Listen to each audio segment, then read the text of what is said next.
ये छोटी मोटी झांकी नहीं है राजीव जी, ये बहुत बड़ा एक उलटफेर है। और उत्तर प्रदेश में खतौली के बाद खतौली, फिर मैनपुरी में संसदीय सीट, और फिर ये घोसी की सीट कई मानों में इम्पोर्टेंट है। देखिए, ये हमारे प्रधानमंत्री जी का जो चुनाव क्षेत्र है उससे कोई 125 किलोमीटर दूरी पर, ये 138-140 किलोमीटर की दूरी पर पूर्वी उत्तर प्रदेश में महत्वपूर्ण जगह है। और बिहार की बॉर्डर से लगा हुआ, मतलब बिहार में छपरा नज़दीक पड़ता है बॉर्डर से। ये एक बड़ा, और आप देखिए कि जो 1,24,000 के करीब वोट मिले हैं इनको, जो अभी तक कभी नहीं मिले समाजवादी पार्टी को। यहाँ से एक जबरदस्त जीत हुई है। 40,000 के करीब जो वोट मिले हैं इनको, 40,000 से ज्यादा के मतों से जो जीते हैं सुधाकर सिंह। इसका बहुत सिग्निफिकेंस है। जो कल मैं कह रहा था कि ये इंडिया अलायंस का पहला मुकाबला था बड़ा एनडीए से।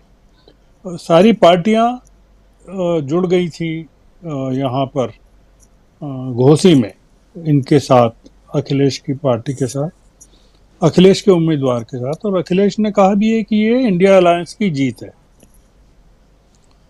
जो मैं मुद्दा उठा रहा था वो ये उठा रहा था कल कि बागेश्वर जो है उत्तराखंड का, वहाँ हार गए इंडिया अलायंस का उम्मीदवार, या ये जो कांग्रेस का उम्मीदवार। वो किस लिए हारा? वो इसलिए हारा कि वहां पर समाजवादी पार्टी का कैंडिडेट खड़ा हुआ था, इसलिए बीजेपी का कैंडिडेट जीत गया। इन इफेक्ट आप ये मान सकते हैं कि त्रिपुरा को छोड़ दें तो सब जगह विपक्ष के उम्मीदवार जीते हैं। अब G20 की इतनी महत्वपूर्ण बैठक के पहले ये जो रिजल्ट हैं, ये प्रधानमंत्री के लिए बहुत बड़ा शॉक हो सकता है। और खासकर उत्तर प्रदेश में इंडिया अलायंस का कैंडिडेट का इस तरह से जीतना, ये बीजेपी की 80 सीटें हैं उत्तर प्रदेश की, जहां ये लोग पिछली बार भी काफी सीटें इन्होंने प्राप्त की थी, ये एक बहुत बड़ा शॉक है। और ये पूरा का पूरा उत्तर प्रदेश यानी भारतीय जनता पार्टी की रीढ़ की हड्डी। इसमें एक इम्पॉर्टेंट चीज ये है, जो देखने की बात है, वो ये कि मायावती का पूरा जो वोट शेयर था, वो पूरा मायावती ने कैंडिडेट खड़ा नहीं किया। वो पूरा का पूरा, लगभग पूरा का पूरा, 4-5% छोड़ दे तो वो पूरा का पूरा समाजवादी पार्टी की तरफ शिफ्ट हो गया। अब आप सोचिए कि ये जो मायावती ने खेल किया था पिछले लोकसभा चुनाव में और विधानसभा में भी, ये अगर लोकसभा की सीटों पर कायम रहता है, लोकसभा के चुनाव जब भी हों, और इंडिया अलायंस इसी तरह से सम्मिलित रूप से, देखिए घोसी में सारी पार्टियां, सीपीआई, सीपीएम, आम आदमी पार्टी, तमाम पॉलिटिकल पार्टीज ने इंडिया अलायंस के या समाजवादी पार्टी के सुधाकर सिंह को सपोर्ट किया। ये बहुत बड़ी घटना है। मतलब बॉम्बे की बैठक के बाद एनडीए और इंडिया अलायंस के बीच में पहला बड़ा मुकाबला था। और जो बीजेपी के कैंडिडेट थे उनको राजभर की पार्टी, अपना दल और तमाम निषाद पार्टी, इन सब तमाम लोगों का सपोर्ट था। ये एक टेस्ट केस था राजीव जी, घोसी, आने वाले दिनों के लिए। ये अगर हार जाता है इंडिया अलायंस तो बहुत बड़ा धक्का लगता। और बागेश्वर का लेसन ये है, जो समाजवादी पार्टी के लिए भी है और सारे विपक्षी दलों के लिए भी है, कि ये जो आप अपनी भूमिका में 60-40 की बात कह रहे थे ना, जो राजीव जी, ये राहुल गांधी को कोट करते हुए, जी, ये घोसी में 60-40 सिद्ध हुआ है। आप अगर जी वोट जी शेयर देखें, बीजेपी का वोट शेयर देखें और इनका वोट शेयर देखें, तो आपको 60-40 समझ में आ जाएगा। ये 60-40 अगर ये अखिल भारतीय स्तर पर ले जाते हैं इंडिया अलायंस वाले, तो आप सोचिए कि क्या हो सकता है, मतलब क्या परिणाम निकल सकते हैं। ये जो भारतीय जनता पार्टी डरी हुई है या खौफ खाई हुई है, वो एक चीज और ध्यान रखना चाहिए राजीव जी, जी कि घोसी में बीजेपी का वोट शेयर कम नहीं हुआ है। मतलब वोट शेयर अगर आप देखेंगे तो कुछ बढ़ा है वहां पिछली बार से, मतलब जी 2022 के मुकाबले। पर ये जो जीत हुई है, मतलब कर्नाटक में भी वोट शेयर कम नहीं हुआ था, जी बीजेपी का वोट शेयर इंटैक्ट है। हुआ ये है कि ये जो इंडिया अलायंस है, ये चूंकि सारे विपक्षी दल एक हो गए हैं, तो इंडिया अलायंस का वोट शेयर एनडीए के वोट शेयर से काफी बड़ा हो गया। ये बड़ा प्रयोग है, और इस प्रयोग को ये मतलब अखिलेश के लिए और उत्तर प्रदेश की पॉलिटिक्स के लिए और देश की पॉलिटिक्स के लिए बहुत इंपॉर्टेंट चीज है कि इस प्रयोग को अब बिहार और उत्तर प्रदेश में अगर सफलता के साथ लागू किया जाएगा, तो आप पाएंगे कि पूरे के पूरे रिजल्ट जो हैं, जो अभी हैं बीजेपी के पक्ष में, वो उससे ज्यादा बेहतर इंडिया अलायंस के पक्ष में हो जाएंगे। मतलब जो सीटें अभी टोटल विपक्ष के पास हैं, वो उससे कम बीजेपी को प्राप्त होंगी। इसलिए मैं कह रहा था कि ये जो आपने जो सवाल उठाया घोसी का, ये पूरा का पूरा बहुत बड़ा प्रयोग है। और ये आप देखिए कि इसका असर जो है भारतीय जनता पार्टी, इतना ही नहीं, जो जो कल मुझे बताया गया वहां एक डिबेट में, कि जो जिला पंचायत के चुनाव हुए 4 जगह उत्तर प्रदेश में, उसमें भी चारों जगह बीजेपी की हार हो गई। और वो 4 जिला पंचायतों के जो चुनाव हुए, वो उत्तर प्रदेश के 4 अलग अलग कोनों पर हुए। मतलब एक जगह नहीं हुए, कि अगर आप ये कहें, मतलब जो स्वीप है एंटी बीजेपी, एंटी योगी, वो अक्रॉस यूपी है। वो लोकल नहीं है, कि लोकल आप कहें कि केवल जी घोसी में हुआ।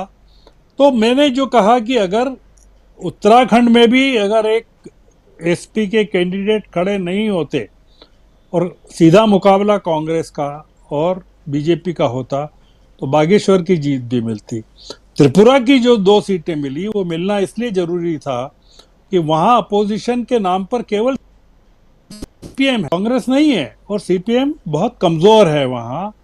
और त्रिपुरा में बीजेपी पावर में है वहां, जी जैसे मणिपुर में है, असम में है, त्रिपुरा में, तीनों जगह है। तो ये हम त्रिपुरा की जीत को बीजेपी की जीत बहुत बहुत सिग्निफिकेंट जीत नहीं मान सकते। हम सिग्निफिकेंट हार मानेंगे घोसी में, जी जो बड़ी हार है। तो यहाँ दो इसलिए बातें आ रही हैं गर्ग साहब, यहाँ दो बातें हैं। एक तो घोसी की बात आप कर रहे हैं, दूसरी बात जो है बागेश्वर की है। बागेश्वर में अगर साथ मिलके लड़ते जैसा आप कह रहे थे, यानी समाजवादी पार्टी अपने कैंडिडेट को नहीं उतारती, तो यहाँ पर परिस्थिति कुछ और होती। यानी आने वाले विधानसभा चुनाव में इंडिया गठबंधन को ये सोचना होगा कि हम साथ लड़ें, क्योंकि अभी जो गठबंधन चल रहा है ये 2024 पे फोकस चल रहा है। लेकिन इन 5 राज्यों में जो चुनाव हैं, और यहाँ सब अलग अलग लड़ते हुए दिखाई दे रहे हैं। और आपसे बेहतर कौन बताएगा कि आप मध्य प्रदेश में हैं, मध्य प्रदेश और छत्तीसगढ़ और राजस्थान, तीनों को अगर आप देख लें तो तीनों जगह समाजवादी पार्टी, बहुजन समाज पार्टी, हालांकि बहुजन समाज पार्टी इस अलायंस में नहीं है, लेकिन बहुजन समाज पार्टी का कैंडिडेट नहीं उतारना भी, जैसे आप बता रहे हैं, फायदेमंद साबित हुआ है इंडिया के लिए। तो इस पर जरा आपकी टिप्पणी चाहता हूं कि आखिर ये अलायंस पहले क्यों नहीं, पहले बातचीत क्यों नहीं, पहले क्यों नहीं कि हाँ ये जो चुनाव हम लड़ने जा रहे हैं सब साथ लड़ेंगे, और घोसी तो एक झांकी है ही। देखिए, बागेश्वर का अगर आप देखें, अगर पुराने रेफरेंसेस देखें, मैं देख रहा हूँ काफी समय से, जब कैंडिडेट्स फाइनल हो रहे थे तब से देख रहा हूँ। बागेश्वर को लेकर काफी झगड़े चल रहे थे इन लोगों में आपस में, और जो समाजवादी पार्टी के उम्मीदवार खड़े हुए वो 2014 में लोकसभा के भी कैंडिडेट थे जो हार गए थे। तो वहां समाजवादी पार्टी इस स्थिति में नहीं थी, उनकी अखिलेश की चल नहीं रही थी कि वहां पर इस तरह से वो, आप देखिए कि आम आदमी पार्टी ने पूरी तरह से जान लगा दी अपनी यहाँ पर घोसी में, और वहां भी बागेश्वर में भी आम आदमी पार्टी एब्सेंट है। जो नुकसान हुआ है पूरा का पूरा वो समाजवादी पार्टी के कारण हुआ है। आपने जो सवाल किया है वो मध्य प्रदेश, छत्तीसगढ़, राजस्थान का किया है। मैं इन तीनों जगह के बारे में ये कहना चाहता हूँ कि यहाँ कोई तीसरा फोर्स है ही नहीं। विंध्य के कुछ इलाके में मध्य प्रदेश में बीएसपी का थोड़ा है, मतलब थोड़ा क्या काफी रहा है। अगर बीएसपी अपना उम्मीदवार नहीं उतारती है वहां पर, क्योंकि विंध्य में क्या हुआ था पिछली बार कि सबसे ज्यादा जो नुकसान हुआ था कांग्रेस को हुआ था वहां, और इस बार कांग्रेस वहां बहुत मजबूत है विंध्य में। एक तो आपने देखा होगा कि वो जो पेशाब कांड हुआ वहां, जी। उसके कारण काफी चीजें हुई हैं, और वहां पोलराइजेशन काफी तगड़ा है। तो केवल विंध्य का एक इलाका ऐसा है और थोड़ा बहुत इलाका ग्वालियर चंबल का है जहां बीएसपी का कुछ समाजवादी पार्टी तो खैर है नहीं, जहां ये वोटों को प्रभावित कर सकती हैं मायावती। इस रिजल्ट का प्रभाव देखिए क्या होगा, जो मैंने पहले नहीं कहा आप कह रहा हूं जी। कि मायावती को अब तय करना पड़ेगा कि उनको इंडिया अलायंस में जाना है या एनडीए में जाना है। अगर वो नहीं जाएंगी एनडीए के साथ और इंडिया अलायंस नहीं लेता उनको, आने वाले चुनाव में बीएसपी का सफाया हो जाएगा उत्तर प्रदेश से। और ये बड़ा एक सिग्नल है घोसी का चुनाव कि बीएसपी पूरी तरह से एब्सेंट है। ये स्ट्रेटेजी के तौर पर भी हो सकता है कि बीएसपी से कहा गया हो कि आप यहां उम्मीदवार खड़ा मत करो, ये भी एक संभव है। तो ये बड़ा सिग्निफिकेंट है। पर मध्य प्रदेश, छत्तीसगढ़, राजस्थान में बीएसपी एसपी का महत्व नहीं है ज्यादा। तेलंगाना में ओवैसी का रुख बड़ा मैटर करेगा कि ओवैसी को अभी उन्होंने मुस्लिम वोटों को घोसी में प्रभावित नहीं कर पाए, उन्होंने कुछ नहीं किया। ये बड़ा कंट्रीब्यूशन है ओवैसी की पार्टी का कि उन्होंने डैमेज नहीं किया।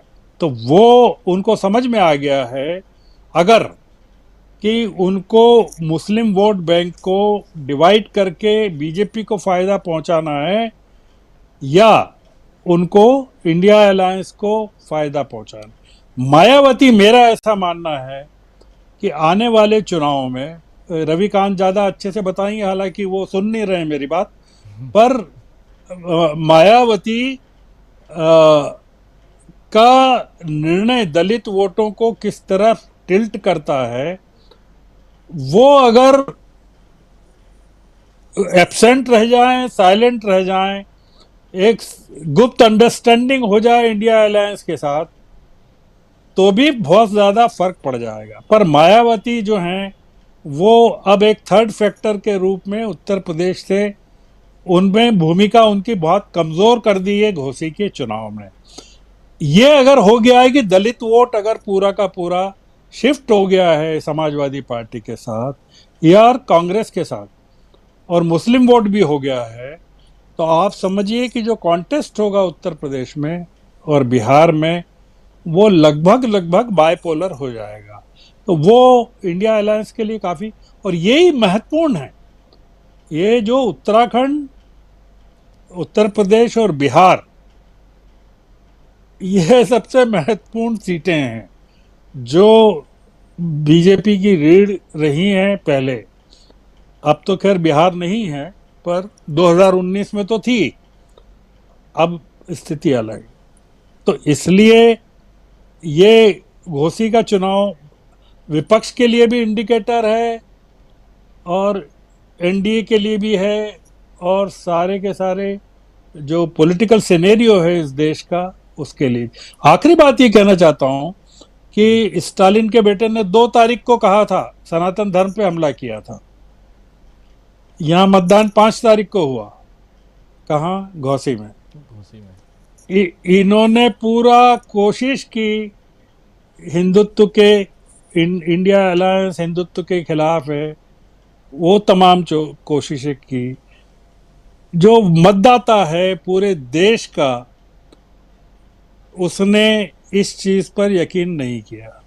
तो इसीलिए आप जो पोल रिजल्ट देख रहे हैं, ये जो बंगाल का पोल रिजल्ट है, ये इंपॉर्टेंट इसलिए है कि उत्तर बंगाल के उत्तर का है, जहां की बीजेपी का डोमिनेंस है जी, है ना। मतलब बंगाल के उत्तर के जलपाईगुड़ी और वो जो तमाम इलाका है ना।